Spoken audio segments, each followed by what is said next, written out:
जिज्ञासु मित्रों, बहुत बहुत अभिनंदन है आपका दिव्य सृजन में। और आज जो हम चर्चा शुरू कर रहे हैं इस लाइव चर्चा में, उसका विषय है मोक्ष क्या है, वासना और कर्म का संबंध क्या है। तो सबसे पहला प्रश्न यही है कि मोक्ष क्या है। क्या मोक्ष कुछ प्राप्ति है? मोक्ष क्या है? मोक्ष किस रूप में है? क्या ईश्वर का मिल जाना मोक्ष है? क्या संसार का छूट जाना मोक्ष है? क्या मृत्यु को प्राप्त हो जाना मोक्ष है? वास्तव में यह मोक्ष क्या है? इसी मोक्ष को समझाना। मोक्ष का तात्पर्य मुक्ति से है, तो बंधन होगा तभी तो मुक्ति होगी। तो कोई वैकुंठ को प्राप्त कर लेना मोक्ष है क्या? वैकुंठ धाम में चले जाना मोक्ष है, या शिवलोक में चले जाना मोक्ष है, या कोई ऊपरी शक्ति है, आप उसे ईश्वर कहते हो, गॉड, अल्लाह, कुछ भी कहते हो आप। इसलिए तो कई बार ये कि सीधा सीधा मैं बोलता हूं, किसी ऊपरी ताकत को मानना ही बंद कर दो। तो कोई ऐसी ऊपरी शक्ति तो नहीं है, जो है वो आपके भीतर है। दूसरी बात कि जो मोक्ष है, वह मोक्ष क्या है, कैसे है? बंधन होगा तभी मोक्ष होगा, तो बंधन तो है। और बंधन किसका है? वासनाओं का बंधन है, कर्म का बंधन है। लेकिन कर्म का बंधन भी किसी पे निर्भर है। किस पे निर्भर है, आज हम चर्चा करेंगे। और मोक्ष वास्तव में क्या है, उस पर भी हम चर्चा करेंगे। तो जो बंधन है वही उसी बंधन के हटने से ही तो मोक्ष होगा। जब तक बंधन है तब तक मोक्ष नहीं है। जब तक बंधन बना हुआ है तब तक मोक्ष नहीं है। और जब तक बंधन है, कुछ लोग कहते हैं कि नहीं, ईश्वर को प्राप्त कर लिया, आप ईश्वर के धाम में चले गए। ईश्वर के आप धाम में चले गए मतलब ईश्वर एक पर्सनालिटी है, एक व्यक्तित्व है। तभी तो आप उसको ऐसा भाव प्रदान करते हैं। जिसका कोई धाम है, जिसका कोई लोक है, वहां का वो राजा होगा और आप उसके धाम में चले जाएंगे, आप उसके साथ रहेंगे। ठीक है, कुछ ऐसी बात कुछ लोग किया करते हैं। लेकिन जीव तो जीव ही रहेगा। जीव तो जीव ही रहेगा। ऐसा बात होता कि जीव तो जीव ही रहेगा, तो बंधन तो रहेंगे उसके लिए हमेशा। अगर जीव जीव ही रहेगा तो बंधन तो रहेगी, उसकी सीमाएं तो निश्चित रहेंगी। वो कभी अपने उच्चतर और श्रेष्ठ अवस्था को नहीं प्राप्त कर पाएगा, क्योंकि वो तो जीव ही रहेगा, हर परिस्थिति में वो जीव रहेगा। तो जीव रहेगा तो जीव तभी तक है जब तक वासनाएं हैं। यहां पर विवेक चूड़ामणि के अंदर सीधा कहा गया, जीव का अस्तित्व ही वासनामय है।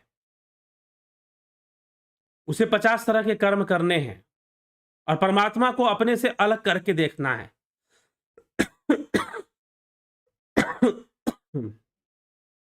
तो जीव का ये बंधन हमेशा ही बना रहेगा, कभी ये बंधन खुलने वाला नहीं है, क्योंकि वो तो हमेशा ही जीव रहने वाला है। तो इसीलिए मोक्ष,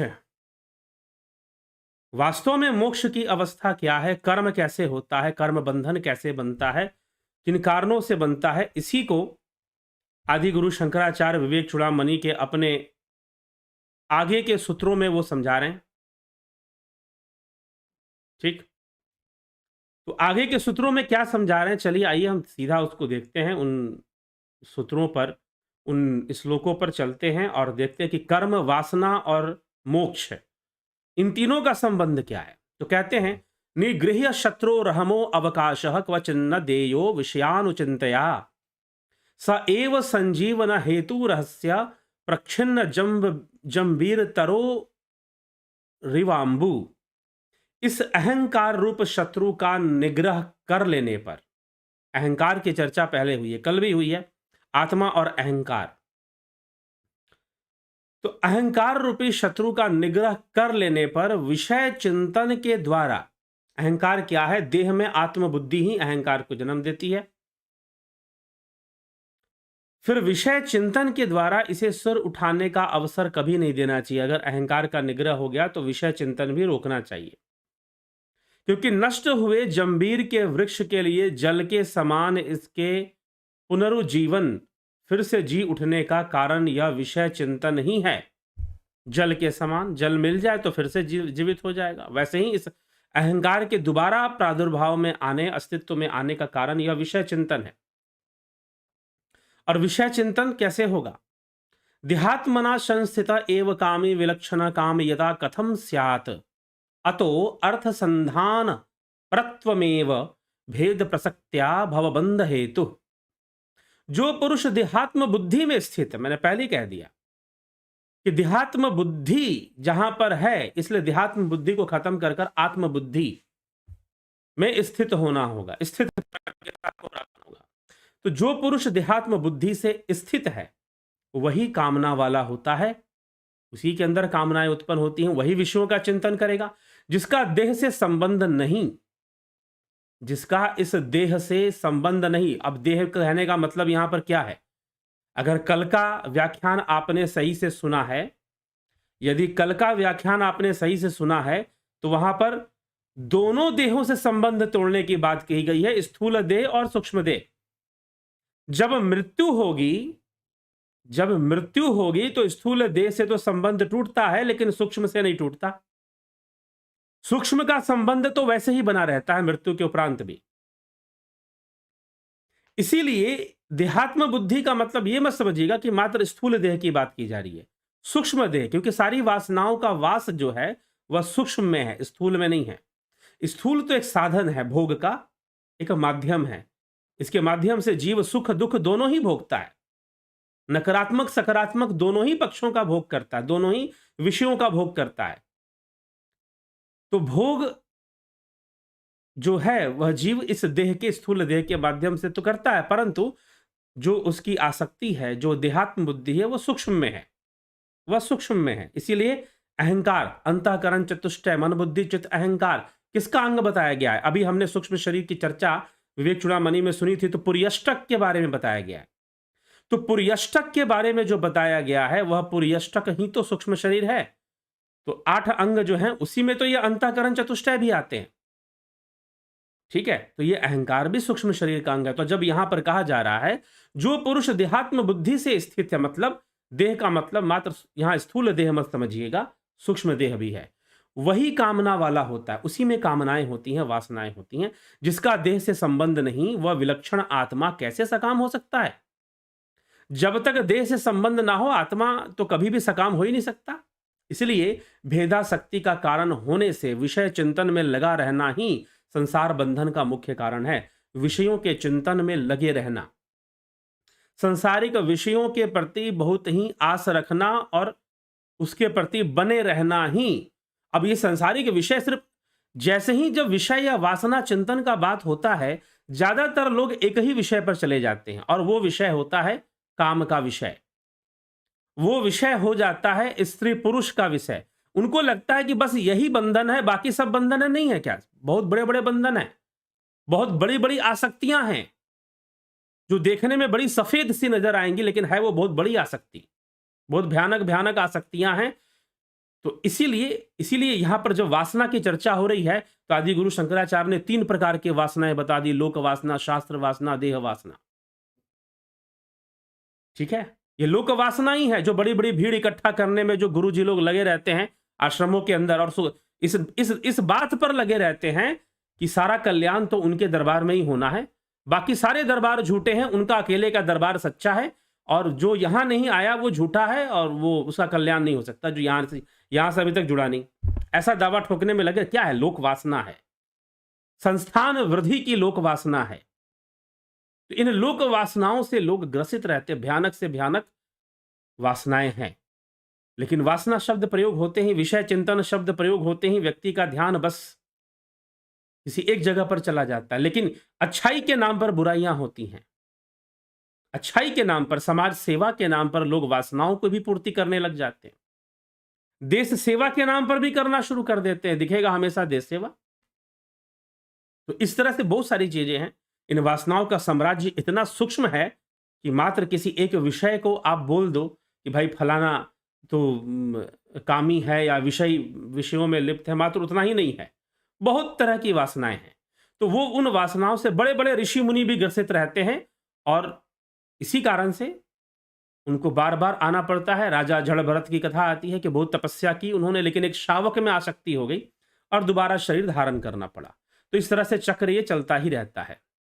तो वासनाएँ होंगी तो कर्म होगा। यही कर्म और वासना का संबंध है। तो जो पुरुष देहात्म बुद्धि से स्थित वही कामना वाला होता है। जो देह से संबंध नहीं है वह विलक्षण आत्मा कैसे सकाम हो सकता है? इसलिए भेदासक्ति का कारण होने से विषय चिंतन में लगा रहना ही संसार बंधन का मुख्य कारण है। कार्य प्रवर्ध नाद्धि ज प्रवृद्धि परिदृश्यते कार्य नाशाद विजनाश सस्तस्मात् कार्यम निरोधयेत। कार्य के बढ़ने से उसके बीज की वृद्धि होती है। काम बढ़ेगा, कर्म बढ़ेगा तो उसके बीज की वृद्धि होगी। जितने कर्म होंगे उनके उतने ही फल भोगने पड़ेंगे। तो कार्य बढ़ने से बीज की वृद्धि भी देखी जाती है और कार्य का नाश हो जाने से बीज भी नष्ट हो जाएगा। अगर कर्म नष्ट हो जाए तो उसका बीज भी नहीं रहेगा फिर। ठीक है। वासना वृद्धितः कार्यम कार्य वृद्धिया च वासना वर्धते सर्वथा पुंसा संसारो न निवर्तते। वासना के बढ़ने से कार्य बढ़ता है और कार्य के बढ़ने से वासना बढ़ती है। वासना है तो आदमी कर्म करने के लिए, भाई पैसा कमाना है, नौकरी करना है, परिवार बसाना है, ये करना है, वो करना है, बहुत 50 तरह की चीजें हैं। बढ़िया खाना है, बढ़िया पहनना है, बढ़िया जीना है, दौलत भी चाहिए, शोहरत भी चाहिए, प्रतिष्ठा भी चाहिए, नाम भी चाहिए, इज्जत भी चाहिए, बहुत सारी चीजें चाहिए आपको। तो वासना वृद्धिता कार्यम कार्य वृद्धिया च वासना वर्धते सर्वथा पुंसा संसारो न निवर्तते। वासना के बढ़ने से कर्म बढ़ेगा और कर्म के बढ़ने से वासना बढ़ती है। जितना करोगे उतना बढ़ जाएगी। ये तो घी में अग्नि में घी डालने के बराबर है। इस प्रकार मनुष्य का संसार बंधन बिल्कुल नहीं छूटता, वो सर्वदा बंधा रहता है। संसार बंधन विच्छित्तय तद्वयम प्रदहेधति वासना वृद्धि रेताभ्याम चिंतया क्रिया बही। इसलिए संसार बंधन को काटने के लिए मुनि इन दोनों का नाश करे। जिसको मोक्ष चाहिए, जिसको मुक्ति चाहिए, वो कर्म और वासना इन दोनों का नाश करे। विषयों की चिंता और बाह्य क्रिया, इनसे ही वासना की वृद्धि होती है। विषयों की चिंता और बाह्य क्रिया, अनेकानेक कर्म करते में लगे रहना, इससे ही वासना की वृद्धि होती है। ताभ्याम प्रवर्धमाना सा सुते संस्कृति मात्मनः त्रयाणाम च क्षयोपाय सर्वावस्थासु सर्वदा सर्वत्र सर्वतः सर्वं ब्रह्म मात्रावलोकनम सद्भाव वासना दाढ़्यार्या ततत्रयम लयमश्नुते। और इन दोनों से ही बढ़कर वह वासना आत्मा के लिए संसार रूप बंधन उत्पन्न करती है। और इन तीनों के क्षय का उपाय सब अवस्थाओं में, सदा, सब जगह, सब और सबको ब्रह्म मात्र ही देखना चाहिए। इस ब्रह्ममय वासना के दृढ़ हो जाने पर, अब यहां पर दो प्रकार की वासना बताई जा रही है। वासना का मतलब है राग, वासना का मतलब है आसक्ति, वासना का मतलब है एक वेग। संसार में कर्म करने का जो वेग है, जो चीज आपसे कर्म करवाती है, जो चीज आपको इस देह में बनाए रखती है, क्योंकि इस देह को बनाए रखना आपका लक्ष्य होता है। यद्यपि आप जानते हैं सब कुछ करने के बाद यह देह तो छूटना ही है, परंतु फिर भी इस देह में बने रहना आपका लक्ष्य होता है। तो यह वासना बनी रहती है, वासना बनी रहती है और इस देह में हमको बनाए रखती है। तो यह जो वासना बनी रहती है और देह में जो हमको बनाए रखती है, यह एक बंधन है। तो वासना और कर्म, वासना होगी तो कर्म करोगे। तीन गुण हैं और उनकी वासनाएं हैं, लोक वासना, शास्त्र वासना, देह वासना, और उनके वशीभूत फिर कर्म होता है कि मुझे ये करना है, मुझे वो करना है, मुझे ऐसा करना है, मुझे वैसा करना है। और यही बंधन है कि आपको ऐसा वैसा करना है। आप कर्म करते हो, वासनाएं बढ़ती हैं, वासनाएं बढ़ती हैं तो आप और कर्म करते हो, कर्म करते हो और वासनाएं बढ़ती हैं, वासनाएं बढ़ती हैं और ज्यादा कर्म करते हो, और कर्म करते हो और वासनाएं बढ़ती हैं। ये बंधन बना रहता है, यही बंधन है, यही बंधन है। तो इसीलिए कहा गया कि अब एक दूसरी वासना को पैदा कर दो, और वह वासना होनी चाहिए आत्म स्थित होने की, ब्रह्मलीन होने की वासना को पैदा करो। ब्रह्मलीन होने की वासना को अपने अंदर पैदा करो और फिर उस पर ध्यान दो और अपनी साधना करो। अपनी साधना करो तो फिर यह लोक वासना अपने आप कम हो जाएगी, अन्य वासनाओं का क्षय अपने आप। क्योंकि ब्रह्म वासना जो सिद्ध योगी या जो ब्रह्म तक पहुंचने वाले योगी हैं, वो इसकी भी वासना नहीं रखते कि वो किसी का बहुत कल्याण कर देंगे। जितना संभव है वो अपने आप करते हैं, रहते हैं, बाकी वो अपने मार्ग पर आगे बढ़ जाते हैं। ठीक है। तो यह सब चीजें चलती हैं, इसलिए बहुत सारी बातें हैं जो इस विषय में, मोक्ष के विषय में चर्चा यहां पर की जा रही है विवेक चूड़ामणि के अंतर्गत। ठीक है, तो ब्रह्म मात्र को देखना और ब्रह्ममय वासना का विकास कर देने से बाकी जो वासनाएं हैं वो अपने आप शांत होने लग जाती हैं। क्रियानाशे भवे चिंतनाशो अस्माद्वासनाक्षय वासना प्रक्षयो मोक्षः वासना प्रक्षयो मोक्षः सा जीवन मुक्ति ऋष्यते। क्रिया के नष्ट हो जाने से चिंता का नाश हो जाएगा और चिंता के नाश होने से वासनाओं का क्षय हो जाएगा और इस वासना क्षय का नाम ही मोक्ष है। मोक्ष क्या है? वासना क्षय का नाम ही मोक्ष है और यही जीवन मुक्ति कहलाती है। ठीक है, वासना क्षय का नाम ही मोक्ष है, यही जीवन मुक्ति कहलाती है। सद्वासना स्फूर्ति विजृंभणे सती, अर्थात जीव और जीवन, जीवन मुक्ति ऋष्यते, मुक्ति कैसे मिलेगी? ठीक है, तो जीव कैसे मुक्त होगा? तो इसी प्रकार से होगा, वासनाओं के क्षय से। ये समझाने का प्रयास यहां पर किया जा रहा है। तो मूल मोक्ष क्या है? मोक्ष को परिभाषित करते हुए कहा कि वासना क्षय ही मोक्ष है। ठीक, तो स्वादासना स्फूर्ति विजृंभणे सती हयासो विलीना त्वहमादि वासना अति प्रकृष्टाप्य ऋण प्रभायाम क्लियते साधु यथा तमिस्त्रा। सूर्य की प्रभा के उदय होते ही जैसे अत्यंत घोर अंधेरी रात का भी सर्वथा नाश हो जाता है। सूर्य की प्रभा के उदय होते, सूर्य की प्रभा, ठीक है ना, सूर्योदय, सूर्य की प्रभा का उदय होते ही जैसे अत्यंत घोर अंधकार रात का भी का नाश हो जाता है, उसी प्रकार ब्रह्म वासना की स्फूर्ति का विस्तार होने पर, ब्रह्म वासना की स्फूर्ति, कितना स्पष्ट शब्द है, ब्रह्म वासना की स्फूर्ति पैदा होनी चाहिए। और कैसे होगा? जब शून्य में समाहित हो गए, एक बूंद भी उस आनंद का अगर मिल गया कि शून्य में समाना क्या होता है, शून्य लीन होना क्या होता है, अगर मिल गया तो ये स्फूर्ति पैदा हो जाएगी। अब इसका विकास कर देना, इसको और बढ़ा देना है। ध्यान योग का अभ्यास करते करते और गहराई में उतरते उतरते और बढ़ा देना इसको, फिर ये अपने आप इसके प्रति एक तीव्र इच्छा उत्पन्न होनी शुरू हो जाएगी कि मुझे तो ये अवस्था चाहिए, मुझे तो इस अवस्था में लीन होना है। अब वो साधक चाहे गृहस्थी में रहता हो, चाहे वो भोग पदार्थों के बीच में रहता हो, तो भोगों को करते हुए भी उसकी वो स्मृति बनी रहती है, वो स्फूर्ति बनी रहती है। वो भोग में लिप्त रहते हुए भी स्फूर्ति बनी रहती है कि हां, मुझे वो सबसे बड़ा आनंद है और मुझे उस आनंद में पहुंचना है। ठीक है, तो ब्रह्म वासना की स्फूर्ति का विस्तार होने पर अहंकार आदि वासनाएं लीन हो जाती हैं। अहंकार आदि जो वासनाएं हैं वो नहीं रहती हैं, वो लीन हो जाती हैं। तो मित्रों, कुल मिलाकर ध्यान योग के अलावा दूसरा कोई विकल्प नहीं है। हम उसको करें और उस तक पहुंचे। तमस्तमः कार्य मरण मनर्थ जालम न दृश्यते सत्योदिते दिनेशे तथा द्वयानंद रसानुभूतव नैवास्ति बंधो न च दुख गंधः। सूर्य के उदय होने पर जैसे अंधकार और उसमें होने वाले चोरी आदि अनर्थ समूह कहीं दिखलाई नहीं देते, वैसे ही इस अद्वितीय आत्मानंद के रस का अनुभव होने पर, इस अद्वितीय, स्पष्ट लिख रहे हैं आदि गुरु शंकराचार्य कि आत्मानंद के रस का अनुभव होने पर ना तो संसार बंधन रहता है और ना ही दुख का गंध रहता है, कुछ नहीं रहता फिर।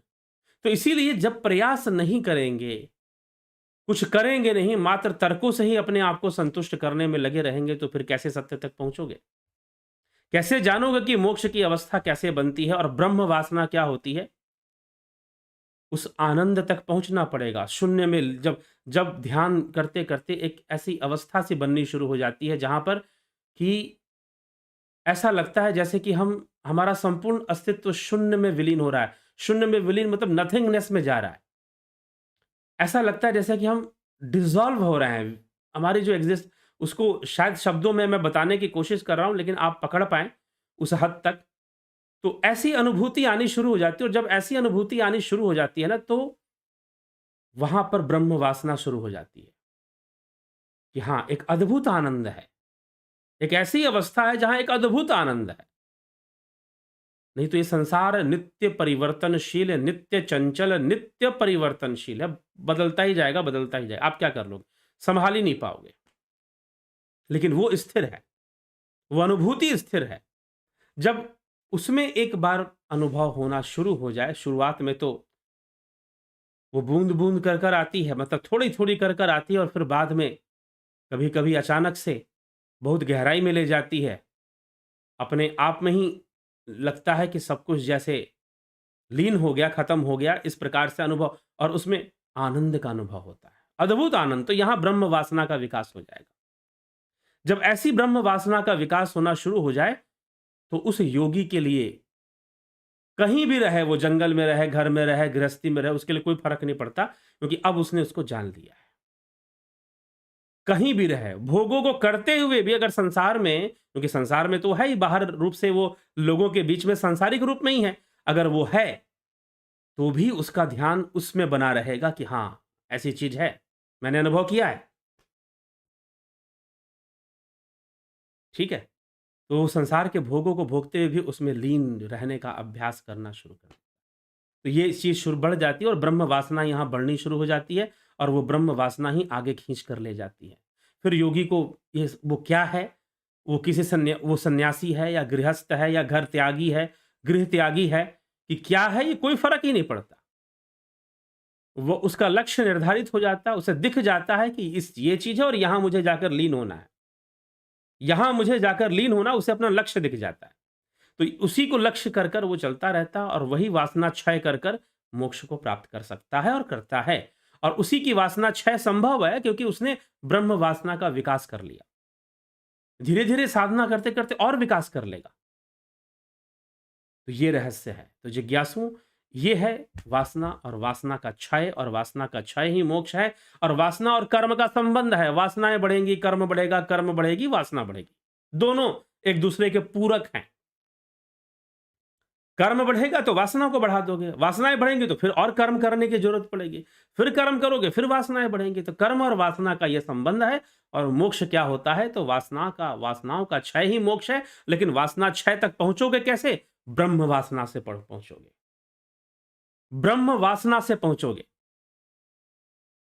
तो ब्रह्म वासना को प्राप्त होना है।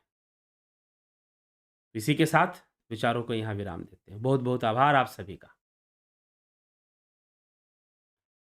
ध्यान योग का कोर्स कल से शुरू होगा, लेकिन जो लोग ज्वाइन करना चाहते हैं, कल भी ज्वाइन कर सकते हैं, परसों भी ज्वाइन कर सकते हैं, अगर किसी को ज्वाइन करना है तो। नेचुरोपैथी का कोर्स 14 जनवरी मकर संक्रांति के दिन से शुरू होगा। ध्यान योग भी होगा और मकर संक्रांति भी होगी, तो आप उसको ज्वाइन करना चाहते हैं अगर, तो उसके लिए आपको मिलेगा, सूचनाएँ मिलेंगी उससे संबंधित। पोस्ट में भी आएँगी, यूट्यूब पोस्ट पर भी आएँगी, और फिर आपको जो है ऐसे भी मिलेंगी, तो आप उसको भी ज्वाइन कर आप उसका पूरा-पूरा ज़रूर लाभ उठाइए। सहायक है हमारे योग मार्ग में, साधना मार्ग में, वो सब ज्ञान जो है प्राकृतिक चिकित्सा से संबंधित ज्ञान निश्चय ही सहायक, क्योंकि क्योंकि उसमें योग और आयुर्वेद और कई प्राकृतिक उपायों से संबंधित उपचार ही बताए जाते हैं। तो ज़रूर आप इसका लाभ उठाएँ। बहुत-बहुत आभार आप सभी का।